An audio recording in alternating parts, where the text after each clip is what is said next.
Dictation 80 word पर minute start होगा 5 second बाद। स्टार्ट।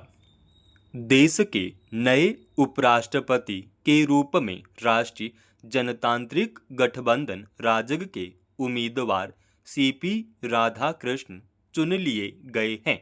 राजग ने जब उनकी उम्मीदवारी घोषित की थी तो कई दिग्गजों की चर्चा के बीच राधाकृष्ण का नाम कई लोगों के लिए अप्रत्याशित था, लेकिन लोकतांत्रिक व्यवस्था में कुछ चुनाव ऐसे होते हैं जो सिर्फ पदों की पूर्ति भर के लिए नहीं होते, बल्कि व्यापक संकेतों और भविष्य की रणनीति के प्रतीक होते हैं।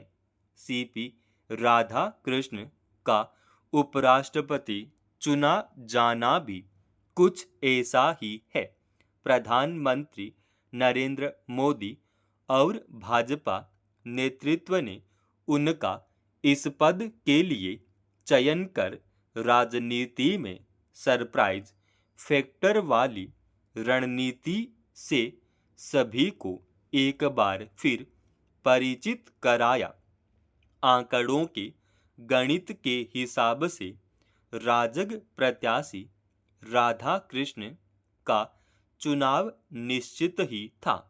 सिर्फ बीजद और शिरोमणि अकाली दल जैसे राजनीतिक दलों की ओर से वोटिंग से अलग रहने के फैसले के कारण उनकी जीत का अंतर ही महत्वपूर्ण रह गया था। केंद्र में सत्तारूढ़ भाजपा से जुड़े रहे राधा कृष्ण तमिलनाडु में पार्टी अध्यक्ष रह चुके हैं।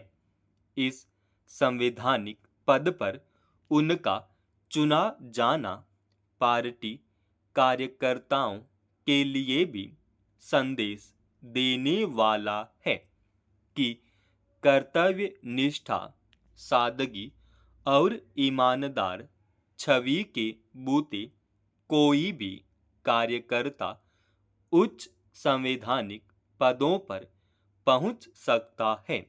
सियासी तौर पर देखें तो राधा कृष्ण का उपराष्ट्रपति चुना जाना भाजपा की दक्षिण की राजनीति में बड़े बदलाव का संकेत है। तमिलनाडु की राजनीति लंबे समय तक द्रमुक और अन्नाद्रमुक के इर्द गिर्द घूमती रही। राधा कृष्ण के चुने जाने के बाद भाजपा यह दिखाने की कोशिश करेगी कि तमिलनाडु की आवाज देश के सर्वोच्च मंचों पर सुनी जा रही है। ऐसे में यह निर्वाचन भाजपा के दक्षिण के अभियान को बल दे सकता है। राधा कृष्ण के राज्यपाल रहते हुए भी छवि विवाद रहित रही है। उनके बारे में जाना जाता है कि वे आपसी सहमति और सबको साथ लेकर चलने वाले लोगों में है।